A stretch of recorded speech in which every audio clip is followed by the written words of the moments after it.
नमस्कार, मैं रचना शर्मा चढ़ती कला टाइम टीवी देख रहे सभी दर्शकों का स्वागत करती हूं। आप देख रहे हैं हरियाणा के समाचारों की शुरुआत से पहले एक नजर आज की मुख्य सुर्खियों पर।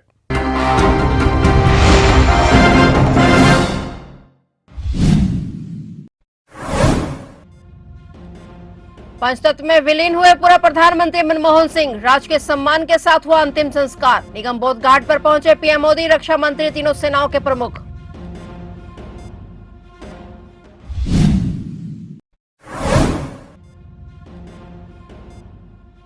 आज हरियाणा कैबिनेट की हुई अहम बैठक, मुख्यमंत्री नायब सैनी की अध्यक्षता में बुलाई मीटिंग, कई अहम मुद्दों पर हुई चर्चा।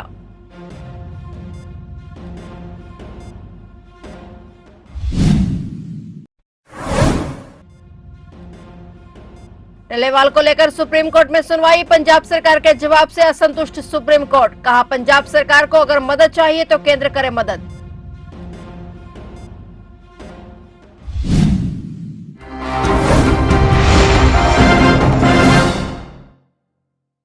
और अब समाचार विस्तार से। पूर्व प्रधानमंत्री डॉक्टर मनमोहन सिंह भारतीय राजनीति की ऐसी शख्सियत थे जो बेहद कम बोलते थे, मगर जब बोलते थे तो बेहद मजबूती से बोलते थे। अब वह शख्सियत हमेशा के लिए मौन हो गई है। डॉक्टर मनमोहन सिंह ने 92 वर्ष की आयु में दिल्ली एम्स में गुरुवार रात अंतिम सांस ली थी। आज दिल्ली के निगम बोध घाट पर राजकीय सम्मान के साथ उनका अंतिम संस्कार किया गया। पूर्व पीएम मनमोहन सिंह के पार्थिव शरीर को कांग्रेस मुख्यालय से निगम बोध घाट ले जाया गया, जहां उन्हें समूह परिवारजनों और राजनेताओं की मौजूदगी में नम आंखों से अंतिम विदाई दी गई। प्रधानमंत्री नरेंद्र मोदी भी निगम बोध घाट पहुंचे, जहां उन्होंने पूर्व पीएम डॉक्टर मनमोहन सिंह को श्रद्धांजलि भेंट की। इस दौरान रक्षा मंत्री राजनाथ सिंह और तीनों सेनाओं के प्रमुख और सीडीएस भी मौजूद रहे। वहीं इस दौरान कई गणमान्यों ने पूर्व प्रधानमंत्री डॉक्टर मनमोहन सिंह को भावभीनी श्रद्धांजलि भेंट की। आज चंडीगढ़ में सीएम नायब सिंह सैनी की अध्यक्षता में हरियाणा मंत्रिमंडल की बैठक बुलाई गई। यह मीटिंग मुख्य सचिवालय के कमेटी रूम में हुई। मंत्रिमंडल की यह दूसरी अहम बैठक है, जिसमें लगभग 2.5 दर्जन एजेंडों पर चर्चा हुई है। इस बैठक में कर्मचारियों से जुड़े एजेंडे पर भी अहम चर्चा हुई। इसके अलावा अन्य वित्त विभाग से संबंधित एजेंडों पर मोहर लगाई गई और सीएम नायब सैनी ने मीटिंग में कई बड़े एजेंडों को मंजूरी प्रदान की। एमएसपी सहित कई मांगों को लेकर पिछले 32 दिनों से आमरण अनशन पर बैठे जगजीत सिंह डल्लेवाल को लेकर आज सुप्रीम कोर्ट में अहम सुनवाई हुई। सुनवाई के दौरान सुप्रीम कोर्ट पंजाब सरकार के जवाब से असंतुष्ट नजर आई। पंजाब सरकार ने कहा कि डल्लेवाल को अगर उठाया तो नुकसान होगा, और वहीं मरम्मत पर सुप्रीम कोर्ट ने सख्त टिप्पणियां करते हुए कहा कि पंजाब सरकार को अगर मदद चाहिए तो केंद्र सरकार उसकी मदद करे। कोर्ट ने कहा कि लगता है कि डल्लेवाल पर दबाव बनाया जा रहा है। उन्होंने कहा कि डल्लेवाल को अस्पताल जाने से रोकना खुदकुशी के लिए उकसाने जैसा है। वहीं अब अगली सुनवाई 31 दिसंबर को होगी। प्रदेश में किसान आंदोलन एक बार फिर से शुरू होने जा रहा है। कल रविवार को हिसार के बास गांव में आयोजित होने वाली महापंचायत में हरियाणा के सभी किसान संगठनों को एकजुट करने की रणनीति बनेगी। साथ ही खाप पंचायतें जिला स्तर पर राष्ट्रपति के नाम ज्ञापन सौंपेंगे, जिसमें किसानों की मांगे सरकार तक पहुंचाने पर जोर दिया जाएगा। फोगाट खाप प्रधान ने कहा कि किसान आंदोलन खत्म नहीं हुआ है, यह केवल स्थगित किया गया था। यदि किसानों की मांगे पूरी नहीं हुई तो खापें देश भर में आंदोलन को फिर से सक्रिय करेंगी। खाप पदाधिकारी और किसान नेता दादरी जिले में राष्ट्रपति के नाम ज्ञापन देंगे और इसके बाद कल रविवार को हिसार के बास गांव में होने वाले महापंचायत में शामिल होंगे, जहां किसान आंदोलन के अगले चरण पर निर्णय लिया जाएगा।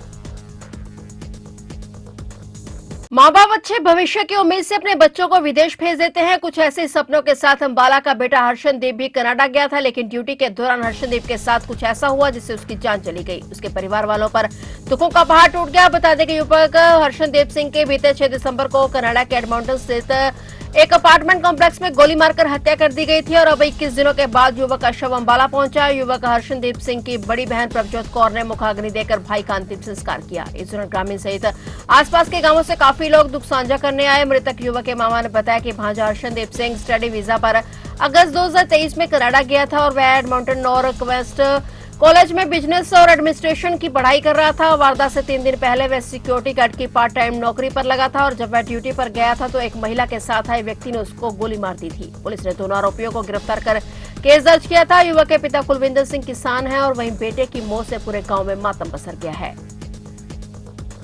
हमारा बच्चा था जी, हमारे मनजीत सिंह जी है, बीके शहीद भगत सिंह से उनका भांजा लगता था और अभी दूसरा ही दिन हुआ था इन्हें ड्यूटी ज्वाइन किए हुए। और जो इनकी निर्मम हत्या की गई है इसके ऊपर हम कड़ी कार्रवाई चाहते हैं। लेकिन ये ऐसा हो रहा है कि पिछले कुछ सालों से जो देखा गया है कि एक खास कम्युनिटी के ऊपर आधारित बनाकर हमले हो रहे हैं। जिसको सरकार को पूरा गंभीर होकर इसमें संज्ञान लेना चाहिए, क्योंकि बच्चे की उम्र अभी सिर्फ मात्र 20 साल थी और वो एक अकेला बेटा था अर्शनदीप, जिसकी हत्या कर दी गई है 6 दिसंबर 2024 को। हरियाणा से गुरुद्वारा प्रबंधक कमेटी के चुनाव 19 जनवरी को होंगे और कुल 40 वार्डों के लिए होने वाले चुनाव में किस्मत आजमाने के इच्छुक उम्मीदवारों ने 20 से 28 दिसंबर तक अपने नामांकन दर्ज करवा दिए हैं और नामांकन दर्ज करवाने जाने को लेकर आज नामांकन के आखिरी दिन अंग्रेज सिंह पन्नू ने भी वार्ड नंबर 17 से अपना नामांकन दर्ज कराया है। अंग्रेज सिंह पन्नू ने बताया कि वह पिछले 17 साल से हरियाणा से गुरुद्वारा प्रबंधक कमेटी को लेकर संघर्ष कर रहे हैं। अब उन्हें उम्मीद है कि सिख संगत अपने आशीर्वाद से उन्हें जिताकर हरियाणा सिख गुरुद्वारा प्रबंधक कमेटी का मेंबर बनाने का काम करेगी। ਅੱਜ ਅਸੀਂ ਹਰਿਆਣਾ ਸਿੱਖ ਗੁਰਦੁਆਰਾ ਮੈਨੇਜਮੈਂਟ ਕਮੇਟੀ ਦੀ ਵਾਰਡ ਨੰਬਰ 17 ਤੋਂ ਆਪਣਾ ਨੋਮੀਨੇਸ਼ਨ ਫਾਈਲ ਕੀਤਾ ਔਰ ਸਤਿਗੁਰੂ ਸ੍ਰੀ ਗੁਰੂ ਗ੍ਰੰਥ ਸਾਹਿਬ ਮਹਾਰਾਜ ਦੀ ਕਿਰਪਾ ਦੇ ਨਾਲ ਅਸੀਂ ਸਾਰੇ ਪਿਛਲੇ 17 ਸਾਲ ਤੋਂ ਹਰਿਆਣਾ ਦੀ ਵੱਖਰੀ ਕਮੇਟੀ ਵਾਸਤੇ ਸੰਘਰਸ਼ ਕਰਦੇ ਰਹੇ ਹਾਂ ਤੇ ਸਾਨੂੰ ਉਮੀਦ ਹੈ ਕਿ ਧੰਨ ਗੁਰੂ ਗ੍ਰੰਥ ਸਾਹਿਬ ਆਪਣੀ ਕਿਰਪਾ ਕਰਨਗੇ ਔਰ ਸਿੱਖ ਸੰਗਤ ਆਪਣੇ ਆਸ਼ੀਰਵਾਦ ਨਾਲ ਸਾਨੂੰ ਜਿਤਾ ਕੇ ਹਰਿਆਣਾ ਸਿੱਖ ਗੁਰਦੁਆਰਾ ਪ੍ਰਬੰਧਕ ਕਮੇਟੀ ਦਾ ਐਜ਼ ਏ ਮੈਂਬਰ ਨਿਯੁਕਤ ਕਰਨਗੇ। ਮੇਰੇ ਨਾਲ ਸਾਰੇ ਵੀਰ ਜਿੰਨੇ ਵੀ ਆਏ ਨੇ ਸਭ ਦਾ ਤਹਿ ਦਿਲ ਤੋਂ ਧੰਨਵਾਦ ਹੈ। सब तो बहुत धन्यवाद श्री गुरु ग्रंथ साहब महाराज का। भाजपा में शामिल होने की तमाम अटकलों को लेकर करनाल से कांग्रेस संयोजक सरदार त्रिलोचन सिंह ने विराम लगा दिया है। उन्होंने मीडिया से बातचीत करते हुए कहा कि अभी तक वे कांग्रेस में हैं और कांग्रेस की विचारधारा को मानने वाले हैं। भाजपा में शामिल होने का सवाल ही नहीं बनता, लेकिन कल क्या होगा कुछ नहीं कह सकते। वहीं करनाल नगर निगम चुनाव को लेकर उन्होंने कहा कि वह चुनाव नहीं लड़ेंगे क्योंकि कांग्रेस में करनाल के साथी बहुत हैं। पार्टी जिन्हें लड़वाएगी वह चुनाव लड़ेगा। देखिए, मैं आज अचानक यहाँ आया था, आपने मेरे को घेर के सवाल कर लिया। अभी तक मैं कांग्रेस में हूँ, कोई भाजपा में जाने का कोई सवाल ही पैदा नहीं होता। कांग्रेस में लंबी लड़ाई लड़ी है, लेकिन मैं परमात्मा को मानता हूँ, वक्त को मानता हूँ। कल क्या होगा कुछ कह नहीं सकते, लेकिन अभी तक मैं कांग्रेस में हूँ, कांग्रेस के विचारधारा से हूँ, कांग्रेस का संयोजक हूँ और कांग्रेस के हर कार्यक्रम को आगे ले जाने के लिए मैं तत्पर हूँ। पता लग रहा है कि अल्पसंख्यक आयोग के चेयरमैन बनाए जा सकते हैं। देखिए, दूसरी बात आपको मैं बता दूं, 65 ईयर के बाद अल्पसंख्यक आयोग का चेयरमैन नहीं बन सकता कोई, और मैं 68 का हो चुका हूं, इसलिए यह बात आपकी कांग्रेस का संगठन नहीं बन रहा, कहीं ना कहीं वो चल रहा है, अलग मुद्दा है। उदयभान और बावरिया की लड़ाई जो है चरम सीमा पे है। देखिए, लड़ाई नहीं होती, ये एक होता है भी प्रतिक्रिया होती है, उसमें से वो निकले या नहीं निकले, उन्होंने पूछ लिया, सवाल लड़ दिया, इसको लड़ाई नहीं कहा जाता। लड़ाई क्या क्या क्या आगे अपने आप पहले कांग्रेस ने नुकसान किया, लोगों ने भी लड़ाई है, कोई लड़ाई नहीं है, सब एक है। तो संगठन की लिस्ट क्यों रोक ली उन्होंने जो प्रभारी बनाए जाने थे? नहीं, चलो सलाह नहीं की होगी, कई बार अचानक निकालना पड़ता है, एसपी को चीज निकालता है, रोक लेता है, लड़ाई थोड़ी होती है, एक प्रतिक्रिया होती है, एक सिस्टम होता है, उसके तहत। विधायक दल का नेता भी कोई नहीं चुना गया अभी तक, वो पढ़ जाएगा, बिना विधायक दल काम चल रहा, बढ़िया चल रहा है। नहीं, हुड्डा को किनारे लग रहे लगाने आला कमान। हुड्डा साहब बड़े सीनियर नेता है, बड़े पुराने नेता है, उन्होंने 10 साल लड़ाई लड़ी है सड़कों पे आकर, उनको किनारे लगाना मतलब कि कांग्रेस का नुकसान है। नीलोखेड़ी हल्के के तखाना गांव में 35 वर्षीय युवक की जलकर मौत हो गई। युवक का शव उसी के बिस्तर पर जली हुई हालत में मिला है। मृतक 2 बच्चों का पिता था। हादसे की जानकारी के बाद पुलिस और एफएसएल की टीम मौके पर पहुंची। शव को कब्जे में लेकर पोस्टमार्टम के लिए कल्पना चावला मेडिकल कॉलेज में भेज दिया गया है। पुलिस मामले की जांच कर रही है। मृतक की पहचान 35 वर्षीय रोशन के रूप में हुई है। वह दिहाड़ी मजदूरी करता था और करीब 8-9 वर्ष पहले उसकी शादी हुई थी और उसके 2 बच्चे थे। वह अपने बुजुर्ग माँ बाप और परिवार का इकलौता सहारा था। सर, सूचना मिली थी कि तखाना गांव में एक लड़का है, तो उसने दारू वगैरह पिया हो रहा, ऐसे आग जी के कारण जो भी है अभी स्पष्ट नहीं हो पाया भी कैसे उसकी मौत हुई है जी। आए हैं मौके पे, dead body scene of crime बुला ली है जी और आप सबको बता दिया है जी। पोस्टमार्टम के लिए लेके जा रहे हैं जी। आप बयान वगैरह लिखेंगे, जैसी भी कहेंगे वैसी कार्रवाई करेंगे। क्या नाम क्या है सर, कितनी उम्र है? रोशन है सर, ये करवीर का लड़का है, तखाना गाँव में 35 साल का है, मैं मजदूरी करता था ये जी। तो आग लगी थी घर में?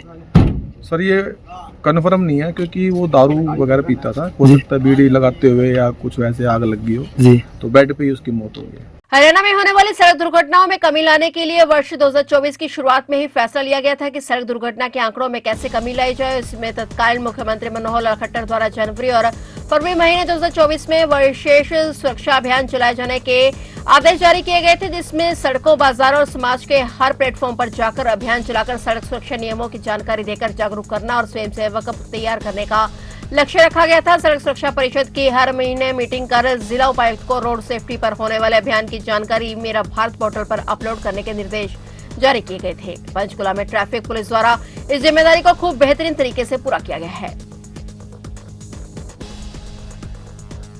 करनाल के एक प्राइवेट स्कूल के छात्रों ने जिले का नाम अंतर्राष्ट्रीय स्तर पर चमकाने का काम किया है। नासा के प्रोजेक्ट से जुड़कर क्षुद्र ग्रहों को खोज कर रहे छात्रों को बड़ी सफलता मिली है। कई महीनों से खोज में जुटे छात्रों के दल ने अंतरिक्ष में नया एस्ट्रोड खोजा है, जो कि तेजी से धरती की तरफ बढ़ रहा है। आशंका है कि निकट भविष्य में ये क्षुद्र ग्रह पृथ्वी से टकरा भी सकता है, इसलिए इस खोज को काफी महत्वपूर्ण माना जा रहा है। क्षुद्र ग्रह की खोज करने वाले छात्रों को प्रोजेक्ट के अगले चरण के लिए भी जोड़ा गया है। छात्रों की सफलता के बाद स्कूल प्रबंधन ने टीम को सम्मानित किया है। इसके साथ ही दर्शकों को बता दें कि हरियाणा सिख गुरुद्वारा प्रबंधक कमेटी की तरफ से आप सभी संगत के सहयोग से माता गुजरी जी और 4 साहिबजादों की शहादत को समर्पित गुरुद्वारा साहिब पातशाही 10वीं नाडा साहिब पंचकुला हरियाणा में करवाए जा रहे महान सफरे शहादत समागम का प्रसारण आज रात चढ़ती कला टाइम टीवी पर दिखाया जाएगा। आप हमारे सोशल मीडिया प्लेटफॉर्म पर भी इसका प्रसारण देख सकते हैं। इसी के साथ अब मुझे दीजिए इजाजत और देखते रहिए चढ़ती कला टाइम टीवी।